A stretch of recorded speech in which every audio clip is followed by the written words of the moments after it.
Total ਜਾਨਵਰ ਕਿੰਨੇ ਨੇ ਕਿਹੜੀ ਨਸਲ ਦੇ ਨੇ ਇਸ ਟਾਈਮ 28 ਜਾਨਵਰ ਨੇ ਛੋਟੇ ਵੱਡੇ। ਅੱਛਾ 28 ਛੋਟੇ ਵੱਡੇ ਜਾਨਵਰ ਨੇ ਕਿਹੜੀ ਨਸਲ ਦੇ ਇਹ ਤਿਆਰ ਕਰਦੇ ਜਾਓ ਤੇ ਨਾਲ ਵੇਚਦੇ ਜਾਓ। ਇਹ ਚ ਕੋਈ ਜ਼ਿਆਦਾ ਮਤਲਬ ਆਸਾਨੀ ਵੀ ਆ ਅੱਛਾ ਤੇ ਫਾਇਦਾ ਇਹ ਚ ਜ਼ਿਆਦਾ। ਮਤਲਬ ਪਹਿਲਾਂ ਤਿਆਰ ਕੀਤੀਆਂ ਹਾਂ ਆਪ 10-12 ਜਿਹੜੇ ਡੰਗਰ ਕੀਤੇ ਤਿਆਰ। ਉਹ ਜਿਹੜੇ ਨਾ ਗਾਈਆਂ ਗੁਈਆਂ ਉਹਨਾਂ ਨੇ ਤਿਆਰ ਹੋਈਆਂ, ਉਹਨਾਂ ਨੇ ਨਾ ਸਾਨੂੰ ਦੁੱਧ ਮਤਲਬ 3 ਮਣ ਇੱਕ ਦਿਹਾੜੀ ਦਾ ਦਿੰਦੀਆਂ। ਸਹੀ ਹੋ ਗਿਆ। ਬਿਸਮਿल्लाहिर्रहमानिर्रहीम अस्सलाम वालेकुम। तमाम मेरे दोस्तों के वीरों का की हाल चाल है। मैं शुएब कालों तो अज मैं वीडियो लैके आया तुहाडे लई एक छोटे ਜਿਹੇ फार्म से जिवें कि नाल इन्होंने अपना वाई शाही का कर रहे हैं तो नाल इन्होंने दुध के जानवर रखे थे, गाइयां रखियां सी जिवें कि तुहानूं दिखा सकते हैं। आ नज़र आ रही ने दुध वालियां गाइयां सी इन्हां कोल ज़्यादा। हुण इन्होंने उही दुध वालियां गाइयां जानवर घटा के ते अपने नाल दूसरा काम शुरू कर लिया। मच्छियां लैणियां ने इन्होंने तैयार करके ते किद्दां सेल करदे आ।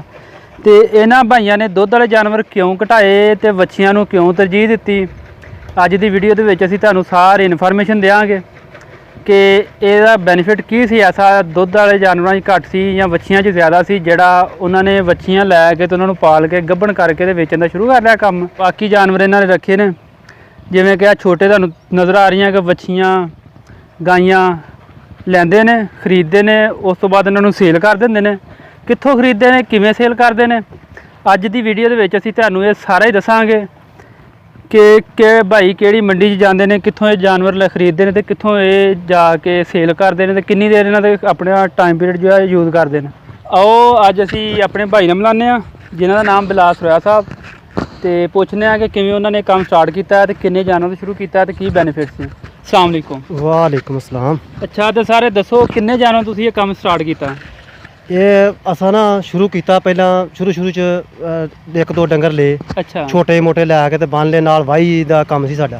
वाही दा किन्ना काम ते ओ वाही पहला कोई 10 किले मतलब रखने कमाद बीजने हाँ कमाद पीने हाँ साडा गाजर गुड़ भी चलदा रहा। अच्छा ਉਹ ਆਸਤਾ ਆਸਤਾ ਫਿਰ ਨਾ ਸਾਨੂੰ ਇਧਰ ਨੂੰ ਰੁਝਾਨ ਹੋਇਆ। ਇਹ ਜਿਹੜੇ ਨਾ ਇਹਨਾਂ 'ਚ ਜ਼ਿਆਦਾ ਫਾਇਦਾ ਸੀ, ਉਹਦੇ ਨਾਲ ਆ ਡੰਗਰਾਂ 'ਚ ਜ਼ਿਆਦਾ ਫਾਇਦਾ ਹੋਇਆ। ਇਹ ਫਿਰ ਤਿਆਰ ਤੂਰ ਹੋਏ ਫਿਰ ਹਾਂ ਦੁੱਧ ਦਾ ਕੰਮ ਸ਼ੁਰੂ ਕਰ ਦਿੱਤਾ। ਅੱਛਾ ਦੁੱਧ ਉਹਦੀ ਐਵਰੇਜ ਅੱਛੀ ਸੀ। ਅੱਛਾ ਤੇ ਪਹਿਲਾਂ ਨਾ ਫਿਰ ਆਸਤਾ ਆਸਤਾ ਉਹ ਪੈਦਾਵਾਰ ਤੇ ਵੱਧ ਹੀ ਗਈ। ਪਰ ਅੱਗੋਂ ਨਾ ਸਾਨੂੰ ਜਿਹੜੇ ਨੈਸ ਕੰਪਨੀਆਂ ਨੇ ਨਾ ਇਹਨਾਂ ਨੇ ਰੇਟ ਨਹੀਂ ਮੁਨਾਸਬ ਦਿੱਤਾ। ਅੱਛਾ ਸਰਦੀਆਂ ਵਿੱਚ ਜਾ ਕੇ ਨਾ ਤੇ ਬੜਾ ਧੋਖਾ ਦੇ ਜਾਂਦੇ ਨੇ। फिर 30 रुपये 40 रुपये भी दुध लैना वो फिर साड़ी मजबूरी वो बन गई भी हाँ आख्या भी इस काम छड्ड दो। अच्छा तुसीं दस रहे हो कि मतलब दुध का काम घटा के ते तुसीं जानवरां दा काम स्टार्ट करन दे हो कि मतलब छोटियां बच्चियां लैणियां ने। हाँ पहला तैयार कीतियां हाँ आप 10-12 ਜਿਹੜੇ डंगर कीते तैयार। वो ਜਿਹੜੇ ना गाइयां गुइयां उन्होंने तैयार होईयां उन्होंने ना सानू दुध मतलब 3 मण एक दिहाड़ी का देंदियां। सही हो गया। फिर वो साडे नाल कोई आया नहीं। फिर हाँ आख्या थोड़ा जिहा आसानी हो जाती है ये खुले डंगर छड्ड दित्ते। अच्छा आ जिवें हुण खुले फिरने ना ये खुले इन्हां नूं छड्ड दित्ता ते हाँ आख्या भी धारां दा ड्यूटी बड़ी सख्त हुंदी है 2 टाइम दी ते उस करके वो हाँ ड्यूटी घटाउण वास्ते हाँ आख्या भी इन्हां नूं ना तैयार करदे जाओ ते नाल वेचदे जाओ। इह च कोई ज़्यादा मतलब आसानी भी आ। अच्छा ते फायदा इह च ज़्यादा मतलब तुसीं हुण दुध वाले जानवरां दा घटा के ते छोटे बच्चियां पांदे हो। आ बच्चियां पाउने ते ओ बच्चियां जेहड़ियां तुसीं किवें हासिल करदे हो, किहड़ी मंडी च जांदे हो ज़्यादा? मतलब मलू मोड़ चों उत्थों लै आईदियां ने। उत्थे चल जीदियां मंडी हफ्ते वाले दिन। उत्थों जे कोई पसंद आ जाए तो उत्थों लै लीदी है नहीं तो अपना गोजरे मंडी लगती है इत्थों लै लीदियां ने। उस तरह भी फिरदे तुरदे इस इलाके जो मंडी जो आंदे ने धोखा मिलदा आ वो बड़ा ध्यान नाल लै के वेखना पैंदा है। सही हर थां ही इस तरह ही है। पर यह कि दूसरा चलो अपनी पसंद ही होंदी गल। इलाके जो फिर के अच्छे मिल जांदे ने। इलाके जो ज्यादा मिल जांदे इत्थों ज्यादा फायदा। किन्ने दी मोल लैंदे हो किन्ने दी बेचदे हो?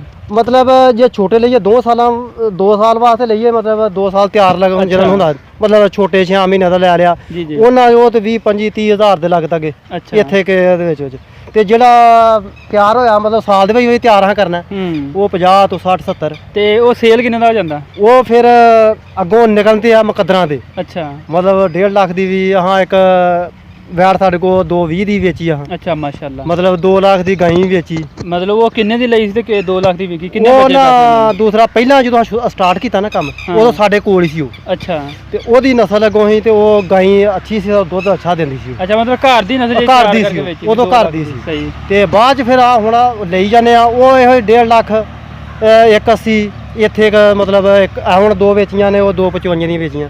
मतलब ਜਿਵੇਂ ਦੀ ਅੱਗੋਂ ਨਸਲ ਹੋਏਗੀ ਜੇ ਤਿਆਰ ਜਨਾਕ ਡੰਗਰ ਬਿਲਕੁਲ ਇਹ ਤੇ ਹੈ ਜਿੰਨਾ ਗੁੜ ਪਾਣਾ ਉਹਨਾਂ ਹਾਂਜੀ ਬਿਲਕੁਲ। ਤੇ ਇਹਨਾਂ ਜਾਨਵਰਾਂ ਨੂੰ ਤਿਆਰ ਕਰਦੇ ਹੋ, ਇਹਨਾਂ ਲਈ ਲਾਜ਼ਮੀ ਜ਼ਰੂਰੀ ਹੈ ਖਾਲ ਚੋਕਰ ਵੰਡਾ, ਉਹ ਕੀ ਯੂਜ਼ ਕਰਦੇ ਹੋ ਤੁਸੀਂ? ਮਤਲਬ ਇਹ ਕਰਨੇ ਆ ਅਸਾਂ ਨਾ ਜ਼ਿਆਦਾ ਤਰਜੀਹ ਤੇ ਪੱਠਿਆਂ ਦੇ ਦੱਸਨੇ ਆ। ਅੱਛਾ ਵੇ ਦੂਸਰਾ ਜ਼ਿਆਦਾ ਖਰਚਾ ਨਾ ਕੀਤਾ ਜਾਏ, ਉਹ ਫਿਰ ਉਸ ਹਿਸਾਬ ਨਾਲ ਬਾਅਦ 'ਚ ਜਦੋਂ ਫਿਰ ਪਰੇਸ਼ਾਨੀ ਬਣਦੀ ਆ ਵੀ ਜਾਂ ਵੰਡਾ ਪਾਈਏ ਤੇ ਉਹ ਤੇ ਜ਼ਾਹਰ ਵੀ ਇਹ ਤੋਂ ਰਿਜ਼ਲਟ ਅੱਛਾ ਨਿਕਲੇ। ਬਿਲਕੁਲ ਇਹ ਸਾਡੀ ਵਾਈ ਵੀ ਆ ਨਾਲ, ਉਹ ਵਾਈ ਦਾ ਕਰਕੇ ਨਾ ਸਾਰਾ ਸਿਰਫ ਪੱਠਿਆਂ ਪੁੱਠਿਆਂ ਦਾ ਤੇ ਕੋਈ ਆ ਲੈ ਲੈਨੇ ਆ ਕੋਲੂ ਦੀ ਖਾਲ ਲੈ ਲੈਨੇ ਆ। ਅੱਛਾ ਕੋਲੂ ਦੀ ਖਾਲ, ਫਿਰ ਮਕਈ ਤੇ ਕਣਕ ਤੇ ਤੋਰੀਆ ਵਿੱਚ ਰਲਾ ਕੇ ਕੁਛ ਇਹ ਥੋੜਾ ਬਹੁਤਾ ਪਾਉਂਦੇ ਆ, ਕੋਈ ਸੇਰ ਸੇਰੀ। ਸਹੀ ਹੈ। ਮਤਲਬ ਸ਼ਾਮ ਨੂੰ ਜਦੋਂ ਆਖਰ ਦੇ ਨਾ ਪੱਠੇ ਪੁੱਠੇ ਮਤਲਬ ਹਟ ਜਾਂਦੀਆਂ ਨੇ, ਉਹ ਪਾਤਾ ਉਹ ਫਿਰ ਹੋਰ ਪੱਠੇ ਖਾ ਲੈਂਦੇ ਥੋੜੇ ਜਿਹਾ ਇਹਨਾਂ ਦਾ ਕਰਕੇ।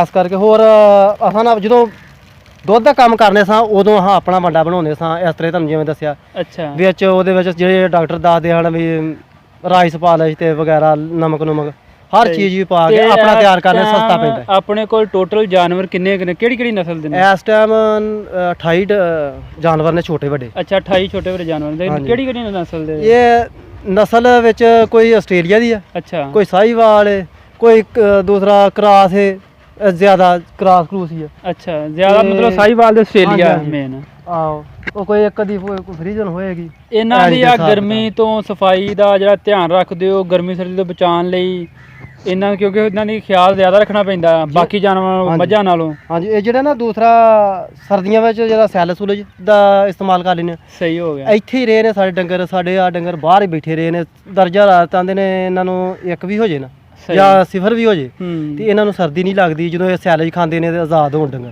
ਸਹੀ ਹੋ ਗਿਆ। ਤੇ ਉਹ ਬਰਾਂਟਾ ਜਿਹਾ ਬਣਾਇਆ ਅੱਜ ਕਿਤੇ ਬਾਰਿਸ਼ ਬੂਰਿਸ਼ ਹੋਏ ਤੇ ਫਿਰ ਉੱਥੇ ਥੱਲੇ ਚੱਲ ਜਾਂਦੇ ਹਨ ਤੇ ਇਹ ਸਰਦੀਆਂ ਵਿੱਚ ਵੀ ਇੱਥੇ ਬਾਹਰ ਹੀ ਬੈਠੇ ਰਹੇ। ਸਹੀ। ਤੇ ਤੁਸੀਂ ਸਾਨੂੰ ਨਾਲ ਦੱਸ ਰਹੇ ਹੋ ਕਿ ਮਤਲਬ ਤੁਹਾਡੀ ਇਦਾਂ ਮਰਬਾ ਵਾਈ ਹੈ, ਨਾਲ 25-30 ਡੰਗਰ ਵੀ ਨੇ, ਨਾਲ ਤੁਸੀਂ ਆਪਣਾ ਗੋੜ ਦਾ ਵੀ ਕੰਮ ਕਰਦੇ ਹੋ ਮਤਲਬ ਸਰਦੀਆਂ ਦੇ ਵਿੱਚ? ਵੇਲਣੇ ਬੰਨੇ ਤਾਂ ਪਹਿਲਾਂ ਕੰਮ ਬੜਾ ਕਰਦੇ ਰਹੇ। ਪੰਜਾਬ ਲੈਵਲ ਤੇ ਮਤਲਬ ਤੁਹਾਡਾ ਉਹ ਸੇਲ ਵੀ ਹੁੰਦਾ ਮੁਖਤਲਿਫ ਸ਼ਹਿਰਾਂ ਦੇ ਵਿੱਚ ਜਾ ਕੇ ਜਾਂ ਗੱਡੀਆਂ ਦੇ ਸੇਲ ਹੁੰਦਾ? ਬਿਲਕੁਲ, ਉਹ ਸ਼ਹਿਰਾਂ ਜਾ ਕੇ ਵੀ ਉਹ ਸੇਲ ਕਰਦੇ ਨੇ।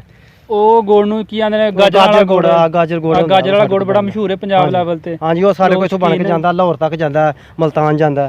ਅੱਛਾ ਮਤਲਬ ਪੰਜਾਬ ਲੈਵਲ ਦਾ ਜਿਹੜਾ ਤੁਸੀਂ ਜਾ ਰਿਹਾ ਤਕਰੀਬਨ ਤੁਹਾਡੇ ਕੋਲ ਬਣ ਕੇ ਜ਼ਿਆਦਾ ਜਾ ਰਿਹਾ? ਹਾਂਜੀ ਇੱਥੋਂ ਕਾਫੀ ਨਾ ਲੋਕ ਤੋਂ ਸਾਡਾ ਇਹ ਇਲਾਕਾ ਜਿਹੜਾ ਨਾ ਇੱਥੇ ਦਾ ਗੁੜ ਬਿਹਤਰੀਨ ਮਸ਼ਹੂਰ। ਬਾਕੀ ਮਤਲਬ ਇਲਾਕਿਆਂ ਦਾ ਗੁੜ ਐਡਾ ਕੁਆਲਿਟੀ ਵਾਲਾ ਜਿਹੜਾ ਘੱਟ ਹੁੰਦਾ। ਅੱਛਾ ਤੇ ਉਹ ਜਦੋਂ ਦੇ ਸਾਡੇ ਕੋਲ ਆਏ ਨੇ ਕੋਈ ਉਹਨਾਂ 10 ਸਾਲ ਹੋ ਗਏ ਨੇ ਜਾਂ 15 ਸਾਲ ਹੋ ਗਏ ਨੇ, ਉਹ ਸਾਡੇ ਕੋਲ ਬਣਾਉਣਾ ਤਰਜੀਹ ਦਿੰਦੇ ਨੇ। ਤੇ ਉਹ ਜਿਹੜਾ ਗੁੜ ਬਣਾਉਂਦੇ ਹੋ ਉਹਦੇ 'ਚ ਤੁਹਾਨੂੰ ਕਿੰਨੀ ਕੁ ਬੱਚਤ ਆ ਜਾਂਦੀ?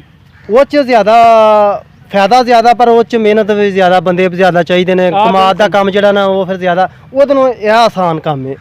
ਉਹਦੇ ਆਸਾਨ ਤੇ ਹੈ, ਮਤਲਬ ਉਹਦੇ ਤੁਸੀਂ ਕਰਦੇ ਤੇ ਜ਼ਰੂਰ ਹੋ ਨਾ। ਹਾਂਜੀ ਉਹ ਬੰਦੇ ਚਾਹੀਦੇ ਨੇ ਉਹਦੇ 'ਚ ਕੀ ਤੁਹਾਨੂੰ ਬਚ ਜਾਂਦਾ? ਕਿੰਨੇ ਕੁ ਪੈਸੇ ਬਚਾ ਲੈਂਦੇ ਉਸ ਕੰਮ? ਉਹ 'ਚ ਜੋ ਹਾਂ ਪਹਿਲਾਂ ਕਰਦੇ ਰਿਹਾ ਤੇ 6-6 7-7 ਨਾਲ ਸਾਡੇ ਆਦਮੀ ਹੁੰਦੇ ਸਨ। ਬਿਲਕੁਲ ਮੁਲਾਜ਼ਮ ਰੱਖ ਕੇ, ਮਤਲਬ ਉਹਨਾਂ ਮੁਲਾਜ਼ਮਾਂ ਦਾ ਖਰਚਾ ਉਹ ਸਾਰਾ ਉਹ ਸਾਨੂੰ ਵੀ ਫਾਇਦਾ ਹੋਣਾ ਉਹਨਾਂ ਦਾ, ਉਹਨਾਂ ਨੇ ਕਰਕੇ ਸਾਨੂੰ ਵੀ ਮਤਲਬ ਫਿਰ ਆਸਤਾ ਆਸਤਾ ਉਹ ਰੁਝਾਨ ਥੋੜਾ ਜਿਹਾ ਹਟ ਗਿਆ। ਆਵਾਮ ਨਾਲ ਥੋੜੀ ਜੀ ਥੋੜੇ ਸਾਡੇ ਨਾਲ ਰਹਿਣਾ ਮਤਲਬ ਘੱਟ ਹੋ ਗਿਆ ਹੁਣ। ਨਹੀਂ ਜਿਹੜਾ ਤੁਸੀਂ ਮੇਰੇ ਕਹਿਣ ਦਾ ਮਤਲਬ ਇਹ ਆ ਕਿ 6 ਮਹੀਨੇ ਦਾ ਸੀਜ਼ਨ ਲੱਗਦਾ, 5 ਮਹੀਨੇ। ਹਾਂਜੀ ਉਹ 'ਚ ਜ਼ਿਆਦਾ ਕਿੰਨੇ ਪੈਸੇ ਕੱਢ ਲੈਂਦੇ ਉਹਦੇ ਵਿੱਚ? ਲੱਖ ਕਮਾ ਲੈਂਦੇ ਹੋ, 2 ਲੱਖ ਕੱਢ ਲੈਂਦੇ ਹੋ, ਕਿੰਨਾ ਕੱਢ ਲੈਂਦੇ ਹੋ? ਉਹ 'ਚ ਕੋਈ 5-6 ਲੱਖ ਰੁਪਈਆ ਬਚ ਹੀ ਜਾਂਦਾ ਜੇ ਮਤਲਬ ਅੱਜ ਗਾਜਰ ਗੋੜ ਵਾਲਿਆਂ ਨੂੰ ਦਈਏ ਇਸ ਤਰ੍ਹਾਂ ਦਾ ਹਿਸਾਬ ਕਿਤਾਬ, ਮਿਹਨਤ ਦੇ ਫਿਰ ਹਿਸਾਬ ਨਾਲ ਹੁੰਦਾ। ਸਹੀ ਹੈ। ਤੇ ਉਹ ਫਿਰ ਆਪਣਾ ਸਾਡਾ ਕਮਾਦ ਹੁੰਦਾ ਤੇ ਉਹ ਇਸ ਕਰਕੇ। ਜੀ ਨਾਜ਼ਰੀਨ, ਅੱਜ ਦੇ ਆ ਸੀ ਸਾਡੇ ਬਲਾਲ ਮੌਲਵੀ ਸਾਹਿਬ, ਜਿਹੜੇ ਬੜਾ ਹੀ ਸਿੰਪਲ ਤੇ ਸਾਦਗੀ ਵਾਲੇ ਬੰਦੇ ਸੀ ਤੇ ਇਹਨਾਂ ਨੇ ਆਪਣੇ ਬਾਰੇ ਕਾਰੋਬਾਰ ਦੇ ਬਾਰੇ ਦੱਸਿਆ ਕਿ ਕਿਵੇਂ ਇਹਨਾਂ ਨੇ 2 ਜਾਂ 4 ਜਾਨਵਰਾਂ ਤੋਂ ਸਟਾਰਟ ਕੀਤਾ ਤੇ ਇੰਨੇ ਜਾਨਵਰਾਂ ਦੀ ਪੈਦਾਵਾਰ ਹਾਸਲ ਕੀਤੀ ਤੇ ਕਿਵੇਂ ਦੁੱਧ ਵਾਲੇ ਜਾਨਵਰ ਘਟਾ ਕੇ ਆਪਣੀ ਮਜਬੂਰੀ ਦੀ ਵਜ੍ਹਾ ਤੋਂ ਇਹਨਾਂ ਨੇ ਫਿਰ ਦੂਸਰੇ ਜਾਨਵਰ ਪਾਏ ਤੇ ਉਹਨਾਂ ਤੋਂ ਪੈਦਾਵਾਰ ਜ਼ਿਆਦਾ ਲੈ ਰਹੇ ਨੇ, ਮਤਲਬ ਗੱਭਣ ਕਰਦੇ ਨੇ ਤੇ ਸੇਲ ਕਰ ਦਿੰਦੇ ਨੇ। ਇਸ ਤੋਂ ਇਲਾਵਾ ਉਹਨਾਂ ਨੇ ਦੱਸਿਆ ਸਾਡਾ ਜ਼ਿਮੀਦਾਰ ਵੀ ਹੈ ਅੱਧੇ ਮੁਰੱਬੇ ਦਾ। ਉਸ ਤੋਂ ਇਲਾਵਾ ਆਪਣਾ ਗੁੜ ਦਾ ਕੰਮ ਹੈ, ਪੰਜਾਬ ਲੈਵਲ ਤੇ ਜਿਹੜਾ ਸੇਲ ਹੁੰਦਾ ਗਾਜਰ ਵਾਲਾ ਗੁੜ ਬੜਾ ਮਸ਼ਹੂਰ ਹੈ, ਸਾਡੇ ਇਲਾਕੇ ਦੇ ਵਿੱਚ ਬਹੁਤ ਮਸ਼ਹੂਰ ਹੈ। ਅੱਜ ਕੱਲ੍ਹ ਤੇ ਨਹੀਂ ਹੁੰਦਾ, ਨਹੀਂ ਤੇ ਅਸੀਂ ਉਹਦੀ ਵੀ ਵੀਡੀਓ ਬਣਾ ਕੇ ਤੁਹਾਨੂੰ ਦਿਖਾਉਂਦੇ। ਤੇ ਆਪਣਾ ਇਹਨਾਂ ਨੇ ਸੈਟਅਪ ਲਾਇਆ ਇੱਥੇ ਤੇ ਪੂਰੇ ਪੰਜਾਬ ਦੇ ਵਿੱਚ ਬੰਦੇ ਲੋਕ ਆਉਂਦੇ ਨੇ ਇੱਥੋਂ ਖਰੀਦ ਕੇ ਇਹਨਾਂ ਕੋਲ ਲੈ ਜਾਂਦੇ ਨੇ। ਤੇ ਉਹਨਾਂ ਜਿਵੇਂ ਤੁਹਾਨੂੰ ਦੱਸਿਆ ਕਿ 8 ਤੋਂ 10 ਲੱਖ ਰੁਪਏ ਮਤਲਬ ਜਿੰਨਾ ਵੀ ਪ੍ਰੋਫਿਟ ਇਹਨਾਂ ਨੂੰ ਈਜ਼ੀਲੀ ਹੋ ਜਾਂਦਾ, ਆਪਣਾ ਕਮਾਲ ਹੁੰਦਾ। ਬਾਕੀ ਪ੍ਰੋਫਿਟ ਵਗੈਰਾ ਆਪਣਾ ਸਾਰਾ ਖਰਚਾ ਕੱਢ ਕਢਾ ਕੇ ਇਹਨਾਂ ਨੂੰ ਇੰਨੇ ਪੈਸੇ ਬਚ ਜਾਂਦੇ ਨੇ। ਤੇ ਅੱਜ ਦੀ ਵੀਡੀਓ ਤੋਂ ਬਾਅਦ ਸਾਨੂੰ ਇਜਾਜ਼ਤ ਦਿਓ। ਅੱਲਾ ਹਾਫਿਜ਼। ਚੈਨਲ ਸਾਡਾ ਸਬਸਕ੍ਰਾਈਬ ਕਰੋ ਤਾਂ ਕਿ ਅਸੀਂ ਤੁਹਾਨੂੰ ਇੱਦਾਂ ਹੀ ਜ਼ਿਆਦਾ ਤੋਂ ਜ਼ਿਆਦਾ ਫਾਰਮਾਂ ਦੇ, ਕਿਸਾਨਾਂ ਦੇ, ਫਸਲਾਂ ਦੇ ਬਾਰੇ ਵੀਡੀਓ ਤੋਂ ਆਗਾਹ ਕਰ ਸਕੀਏ। ਸ਼ੁਕਰੀਆ।